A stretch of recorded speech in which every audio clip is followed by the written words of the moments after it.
menyaksikan orang yang diambang ajalnya, menyaksikan secara langsung bagaimana dia menghadapi kematian dengan nafas yang berat, seakan hendak meninggalkan jasad yang mulai dingin, kaku, mata nanar memandang ke arah atas kepala, lalu terkulai lemas tak lagi berjiwa.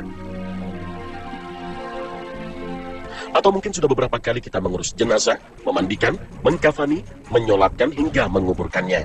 Bahkan mungkin beberapa di antara mereka adalah orang terdekat kita yang berpulang menghadap Allah Subhanahu wa Ta'ala dan meninggalkan duka yang mendalam. Atau mungkin juga pernah kita bertemu dengan seseorang di pagi hari dan di sore harinya kita mendengar kabar kematiannya. Tak jarang juga kita dapatkan di sore hari kita berjumpa dengan seseorang dan di pagi harinya kita mendapat kabar yang bersangkutan telah tiada.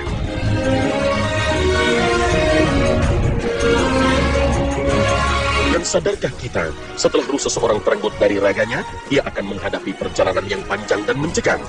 Ia akan melalui sebuah pengalaman yang berat dan menakutkan tanpa ada jalan untuk kembali dan memperbaiki diri. Perjalanan yang menanggalkan semua pangkat, jabatan ataupun kedudukan, sebab semuanya menghadap kepada Rabb-nya sebagai seorang hamba sahaya.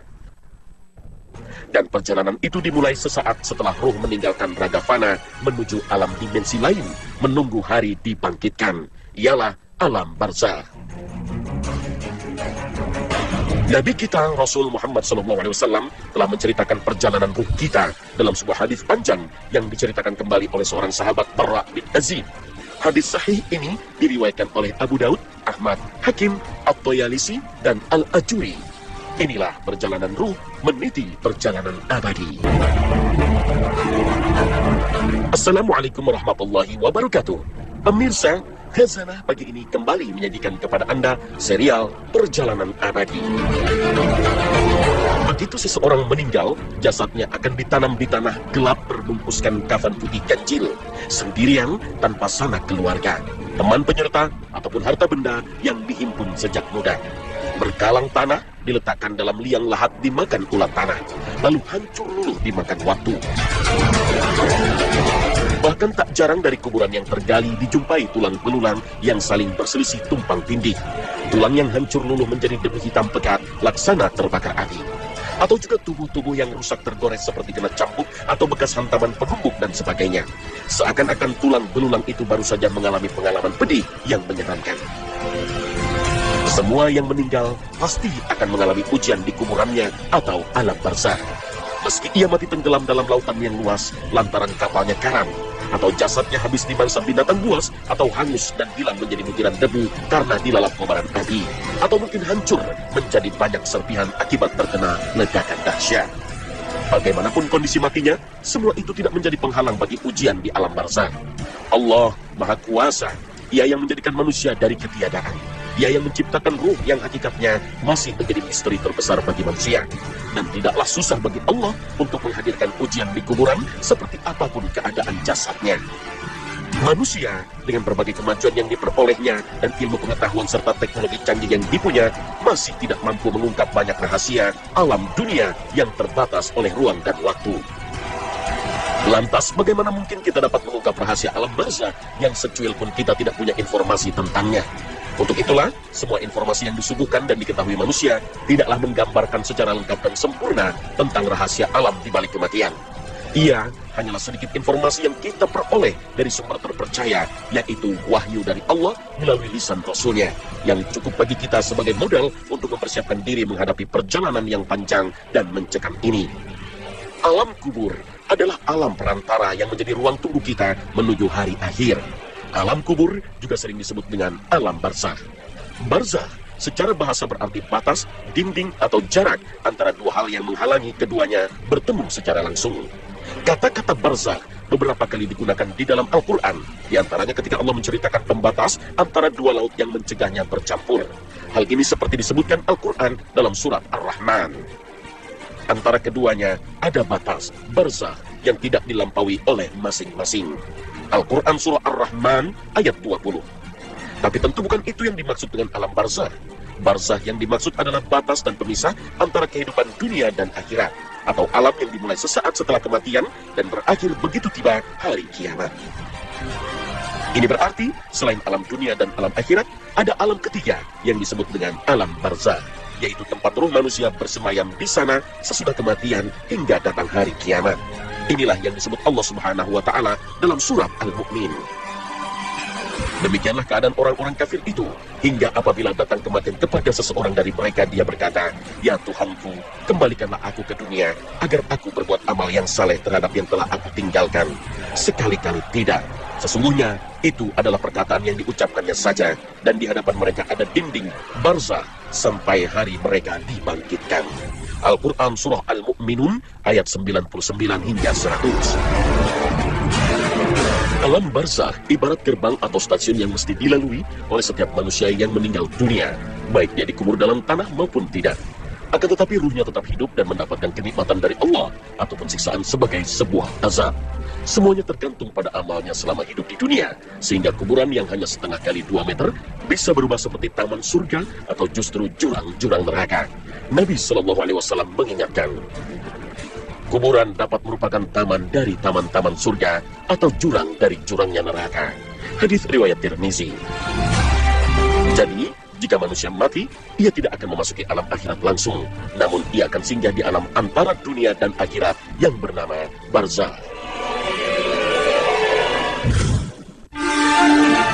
Ketika mata kita hanya tertuju kepada jasad yang telah kaku, dingin, dan memucat, di balik itu semua, ruh dari jasad itu sedang mengadakan suatu perjalanan yang tidak pernah diimpikan sebelumnya. Suatu perjalanan yang menembus langit demi langit untuk bertemu dengan pemilik dan penciptanya, jika ruh itu milik seorang mukmin. Namun jika ruh itu milik selainnya, maka perjalanan itu bahkan tidak akan menembus langit pertama. Perjalanan itu sudah tentu akan dilakoni oleh semua anak Adam, baik kaum pria ataupun wanitanya, kaum kaya ataupun yang miskinnya, kelompok pemilik kekuasaan ataupun rakyat jelata, golongan terpelajar ataupun awamnya, atau kaum mukminin ataupun kafir dan munafiknya. Lalu setiap ruh akan kembali kepada jasadnya di dalam kubur untuk bersiap-siap mendapatkan ujian atau pertanyaan dari 2 malaikat penguji, yaitu Munkar dan Nakir, tentang perkara-perkara agama. Perjalanan yang sangat dahsyat ini dituturkan sahabat mulia Barra bin Azib, bahwa ketika seorang mukmin meninggal, maka turunlah malaikat dengan wajah putih bersinar dengan membawa kain kafan dan kamfer dari surga. Kemudian datanglah malaikat maut seraya berkata, "Wahai ruh yang baik, keluarlah kamu menuju ampunan Allah dan keridhaan-Nya." Maka ruh itu pun keluar dari jasadnya sebagaimana menetesnya air yang keluar dari mulut ceret. Kemudian diletakkan di atas kain kafan dari surga yang menyebarkan bau harum minyak kasturi. Para malaikat kemudian membawanya naik ke langit, dan setiap mereka melewati seorang malaikat, malaikat tersebut bertanya, "Ruh siapakah yang menyebarkan bau harum ini?" Para malaikat yang membawanya menjawab, "Ini adalah ruhnya Fulan bin Fulan." Ia menyebutkan nama panggilan terbaik dari ruh tersebut. Sesampainya di langit ketujuh, mereka berhenti. Kemudian Allah Azza wa Jalla berfirman, "Catatlah buku catatan amal hambaku ini di Illiyin." Illiyin merupakan catatan amal soleh orang mukmin, seperti yang termaktub dalam surat Al-Mutaffifin. Tahukah kamu apakah Illiyin itu? Yaitu kitab yang bertulis, yang disaksikan oleh malaikat-malaikat yang didekatkan kepada Allah. Al-Quran Surah Al-Mutaffifin ayat 19 hingga 21. Kemudian Allah Subhanahu wa Ta'ala memerintahkan untuk mengembalikan ruh tersebut ke bumi, karena dari tanahlah Allah menciptakan mereka, dan kepadanya mengembalikan mereka, dan darinya mereka akan kembali dibangkitkan. Kemudian ruh itu dikembalikan ke bumi dan dikembalikan ke dalam jasadnya. Dan datanglah 2 malaikat seraya mendudukkannya dan bertanya padanya, "Siapa Tuhanmu?" Ia menjawab, "Tuhanku Allah." Keduanya bertanya lagi, "Apa agamamu?" Ia menjawab, "Agamaku Islam." Keduanya bertanya, "Siapakah laki-laki yang telah diutus di tengah-tengah kamu?" Ia menjawab, "Ia adalah Rasulullah SAW." Keduanya bertanya, "Apa saja yang telah kamu lakukan?" Ia kembali menjawab, "Aku membaca kitab Allah, aku mengimaninya, serta membenarkannya." Orang mukmin berhasil menjawab semua pertanyaan malaikat dengan sukses. Selanjutnya dihamparkan untuknya permadani dari surga, dipakaikan baju dari surga, dan dibukakan baginya salah satu pintu surga. Maka terciumlah bau harum surga, serta diluaskan kuburnya sejauh mata memandang. Setelah itu datanglah amal solehnya dalam bentuk laki-laki rupawan menemaninya, dan diperlihatkan baginya berbagai kenikmatan surga, sehingga ia sangat merindukan hari kiamat dan memohon kepada Allah agar menyegerakan datangnya hari kiamat. Begitulah perjalanan ruh orang-orang mukmin sebagaimana yang diceritakan dalam hadis Barra bin Azib. Kondisi orang kafir berbeda 180 derajat dengan orang mukmin. Ketika orang yang durhaka tersebut meninggal, turunlah kepadanya para malaikat yang kasar lagi keras dengan wajah hitam pekat dan membawa kain kafan yang kasar dari neraka. Kemudian datanglah malaikat maut berkata padanya, "Wahai ruh yang buruk, keluarlah menuju kemurkaan serta kebencian Allah."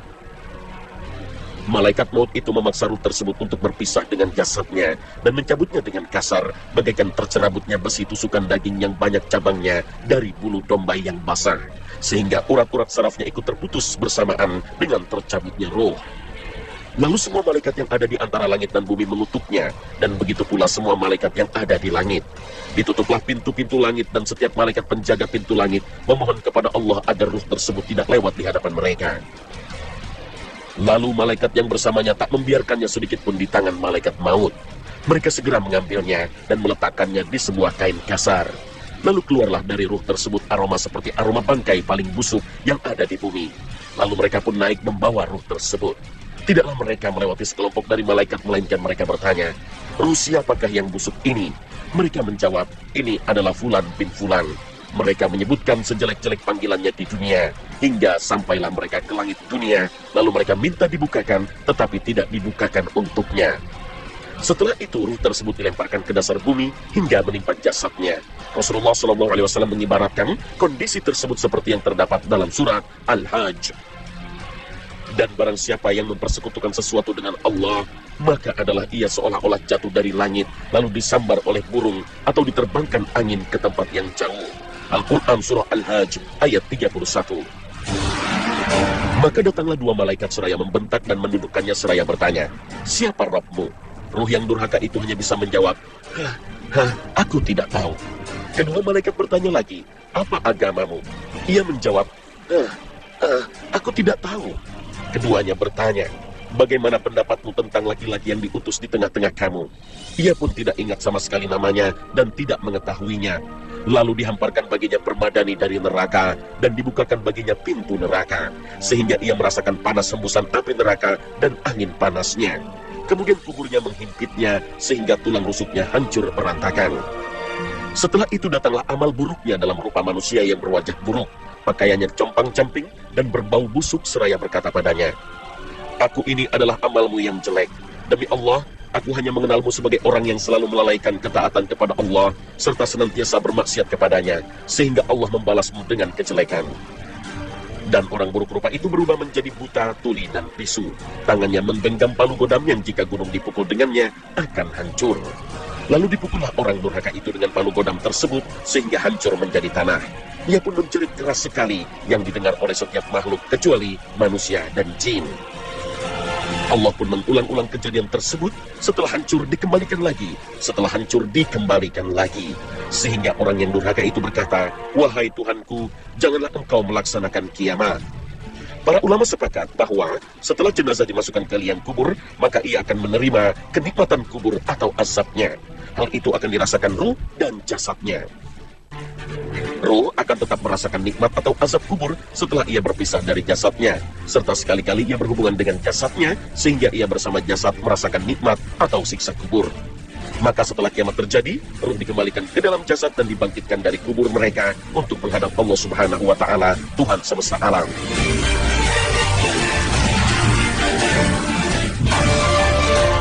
Ketika kita bangun tidur, doa yang pasti kita baca adalah Alhamdulillahilladzi ahyana ba'dama amatana wa ilaihi nusyur. Segala puji milik Allah yang telah menghidupkan setelah Engkau mematikan, dan kepadanya kami akan kembali. Ungkapan doa ini kalau kita perhatikan, ternyata orang yang tidur itu diumpamakan seperti mati, karena ada ungkapan segala puji milik Allah yang telah menghidupkan kami setelah mematikan. Yang dimaksud mematikan di situ kan tidur. Oleh sebab itu, para ahli hikmah mengatakan tidur adalah miniatur mati. Orang yang mati dengan demikian bisa dikatakan seperti orang tidur. Ketika orang itu mati, nah, tempat di mana dia berada disebut dengan alam barzakh. Di dalam surat Al-Mu'minun Allah berfirman, "Wa min waraihim barzakhun ila yaumi yub'atsun." Dan setelah manusia mati, setelah mereka mati, mereka berada di alam barzah. Barzah itu artinya dinding. Maksud dinding di sini adalah dinding sebelum terjadi hari kiamat. Tetapi orang itu sudah meninggalkan dunia. Ketika orang itu meninggal, roh dan jasadnya lepas, rohnya ada di alam barzah. Jasadnya masuk ke kuburan, seperti di sini. Jadi yang masuk ke kuburan itu jasad. Rohnya di mana? Belum tentu di kuburan ini, tapi di alam barzah. Makanya ada kuburan, seperti yang ada di kiri kanan saya. Ada alam barzah. Kalau alam barzah itu alam yang tidak kita ketahui di mana. Dan orang yang ada di alam barzah, menurut hadis yang diriwayatkan oleh Imam Bukhari, bab ilmu, sabda Rasulullah SAW, "Idza mata ahadukum uridha alaihi maq'aduhu. In kana min ahlil jannah, famin ahlil jannah. Wa min kana min ahlin nar, famin ahlin nar." Apabila seseorang mati, berarti kan sudah lepas dari jasadnya. Ya, jasadnya dikuburkan. Jasadnya panah, hancur. Ya, kembali ke tanah. Tapi kan ruhnya tetap hidup. Maka ruh orang soleh, dia seperti mengalami mimpi-mimpi indah. In kana min ahlil jannah, famin ahlil jannah. Kalau dia calon penghuni surga, maka dia seperti mimpi-mimpi surga. Muridho itu dalam bahasa Arab ditampakkan. Makanya dalam bahasa modern, ma'rod. Ma'rod itu artinya pameran. Pameran itu kan sesuatu yang ditampakkan, ditunjukkan. Nah, muridho dalam bahasa Arab ditampakkan. Artinya kepada almarhum tadi, kepada roh orang tadi, ditampakkan. Apa yang ditampakkan? In kana min ahlil jannah, famin ahlil jannah. Yang ditampakkan itu, kalau dia calon penghuni surga, yang ditampakkannya adalah kenikmatan-kenikmatan surga. Wa in kana min ahlin nar, famin ahlin nar. Tapi kalau dia calon penghuni neraka, maka yang ditampakkan adalah kengerian-kengerian neraka. Itu yang terjadi di alam barzah menurut hadis Sahih Imam Bukhari, bab ilmu. Nah, ini merupakan gambaran yang menunjukkan bahwa ternyata alam barzah itu alam yang bisa menjadi gambaran apa yang akan didapat dia di penghisaban nanti. Apa yang akan dirasakan dia di alam mahsyar nanti. Itu dimulai dari alam barzah. Oleh sebab itu, ada ayat Allah, ada firman Allah yang menyatakan, wa annahu huwa adhaka wa abka, wa annahu huwa amata wa ahya. Allah yang berkuasa membuat seseorang itu tersenyum, tertawa, ataupun menangis. Jadi Allah yang berkuasa membuat seseorang itu tertawa dan menangis. Wa annahu huwa amata wa ahya. Dan sesungguhnya Allah yang mematikan dan menghidupkan. Mari kita jadikan Ramadan yang penuh keberkahan ini. Ramadan yang dibukakan pintu-pintu surga dan ampunan. Kita jadikan sebagai sarana untuk mensucikan diri kita, meningkatkan amal soleh kita, melakukan introspeksi diri. Semoga dengan cara begitu, roh kita ada di alam barzah dengan penuh kenikmatan. Roh kita saat dibaringkan jasad kita, malaikat mengatakan, tidur kamu yang tenang. Semoga Ramadan yang indah ini kita bisa jadikan untuk memperbaiki diri, untuk introspeksi diri, untuk banyak tobat, banyak bersedekah, banyak beramal. Semoga dengan cara itu, roh kita di alam barzah mengalami ketenangan, tidur dengan nyenyak, dan kita